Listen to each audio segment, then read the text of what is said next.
Rocky কিচেনের তরফ থেকে সকলকে স্বাগত জানাচ্ছি। আবার একটা রেসিপি আপনাদের মাঝখানে শেয়ার করতে চলেছি, সেটা হচ্ছে চিংড়ি মাছ দিয়ে ছোলার ডালের বড়া ভাজা। তাহলে চলুন দেখে নেওয়া যাক আজকের রেসিপি। এখানে আমি একটা পাত্রে ছোলার ডাল নিয়েছি কয়েকটা কাঁচা লঙ্কা। আগে থেকে কিন্তু ছোলার ডালটা প্রায় 3 ঘন্টা মতো আমি জলে ভিজিয়ে রেখেছিলাম, আর সেটা জল ঝরিয়ে আমি তুলে রেখেছি একটা পাত্রে। এখন মিক্সিং জারে দিয়ে ভালো করে পেস্ট করে নেব, তারপরে কিভাবে এই বড়াটা ভাজবো সেটা আপনাদের মাঝখানে শেয়ার করব।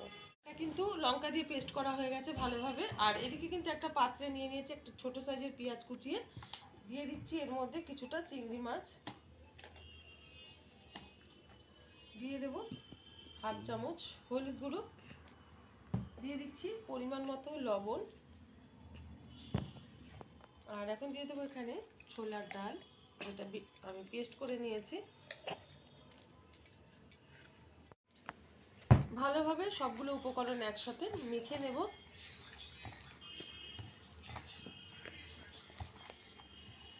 ভালোভাবে কিন্তু মেখে নিয়েছি, এখন আমি এটা ভেজে নেব। ছোলার ডালের বড়াগুলো ভাজার জন্য ওভেনে কড়াই বসিয়ে তাতে দিয়ে দিয়েছি কিছুটা সাদা তেল। তেলটা গরম হয়ে গেছে, এখন তেলের মধ্যে আস্তে আস্তে করে বড়াগুলো আমি ছেড়ে ভেজে নেব। আমি একটু চ্যাপটা চ্যাপটা করে বড়াগুলো দিয়ে নিচ্ছি। আপনারা আপনাদের পছন্দ অনুযায়ী বড়াগুলোর শেপ দিয়ে নেবেন। আমার এই রেসিপি যদি আপনাদের ভালো লেগে থাকে, আপনারা অবশ্যই আমার চ্যানেলটিকে সাবস্ক্রাইব করবেন, লাইক করবেন, শেয়ার করবেন। আর ঠিক যেরকমভাবে আজকে চিংড়ি মাছ দিয়ে ছোলার ডালের বড়া করে দেখালাম, এরকম একবার অবশ্যই ট্রাই করবেন। গরম গরম ডাল ভাতের সাথে ভীষণ ভালো লাগবে। যতটা ধরবে ততটা দিয়ে দেব। বড়াগুলো উল্টে দিচ্ছি।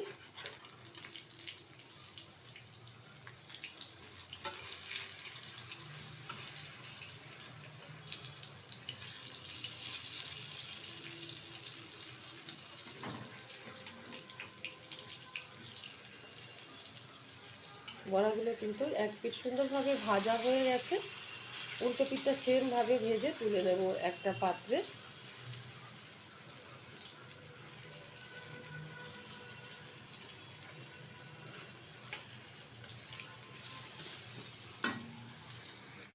বড়াগুলো কিন্তু খুব সুন্দরভাবে ভাজা হয়ে গেছে, তুলে নিচ্ছি একটা পাত্রে। দেখা হবে পরের ভিডিওতে নতুন কোনো রেসিপি নিয়ে। ধন্যবাদ।